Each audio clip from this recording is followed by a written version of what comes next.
All right, so we are essentially showing you live shots of the Prime Minister arriving in Bengaluru. He's being given a warm welcome, a red carpet welcome, of course. Now, I'll go over the schedule of what the Prime Minister is slated to do in Bengaluru today. At 10 a.m., he's going to be arriving at the HAL airport.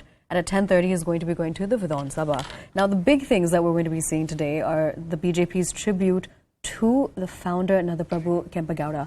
I'm going to cross over to CNN News 18's Harish Upadhyay to get us more details. So, Harish, we now have the Prime Minister arriving in Bengaluru. He's being given a warm welcome on his arrival. Yes, the governor, the Chief Minister Basuraj Bommai, and various other ministers of this government receiving Prime Minister Narendra Modi at the HAL airport in Bengaluru. In a short while now, from now, he will head towards Vidhan Sabha and the legislator's house for unveiling the Kanakadasa statue as well. And from there on begins 4 key programs that Prime Minister will take part in. He will flag off the maiden Vande Bharat train between Mysuru, Bengaluru and Chennai. It's been a long pending demand, so that will be flagged off.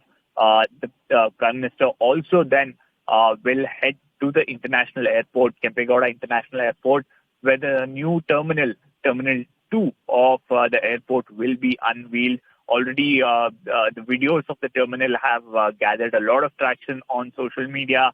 A lot of people believe that it could end up being one of the best terminals, airport terminals in the country right now. So that will be unveiled, and he will then hop over across the terminal to the Kempegowda statue. That's right in front of the airport. And that will be unveiled by the Prime Minister, after which he will address a public rally very close to the airport in Devanahalli. That's where he is likely to talk about some of the developmental works that he will be inaugurating today, and also perhaps about Kempegowda as well. So these are some of the key programs today lined up for the Prime Minister.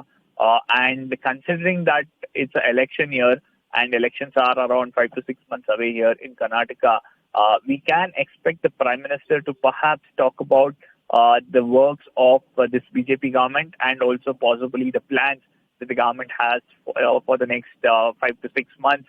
And we will also probably see the Prime Minister talk in detail about Kempegowda, his works and his thoughts.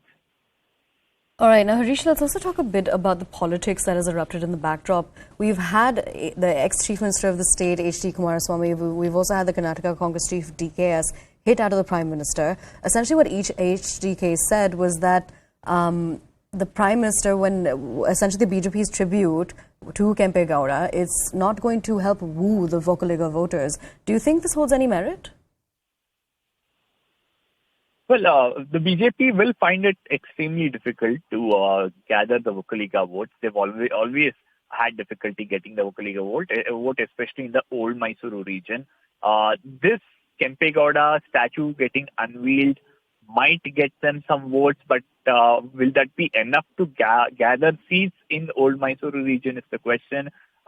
Traditionally, it's been the JDS and the Congress vying for this vote in this region. And the BJP lacks a strong Vocaliga leader in the state.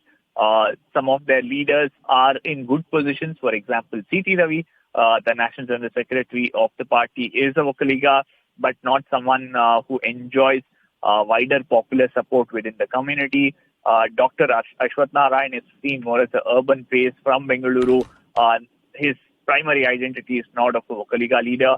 So now the party trying to build a Vocaliga leader, project Ashwath Narayan and others as a leader from the community, but perhaps it will take more time for the BJP to do that, and it might not translate into seats in the upcoming election. But nonetheless, the BJP has started that process, and they believe that they will gain some sort of electoral dividends, especially in the old Mysuru region. All right, Harish, thank you so much for giving us all of that information. Essentially, the Prime Minister is in Bengaluru. He's being given a red carpet welcome, being welcomed by the Chief Minister of the state. Now, today he's also going to be unveiling the Terminal 2 of the Kempegowda International Airport. Now,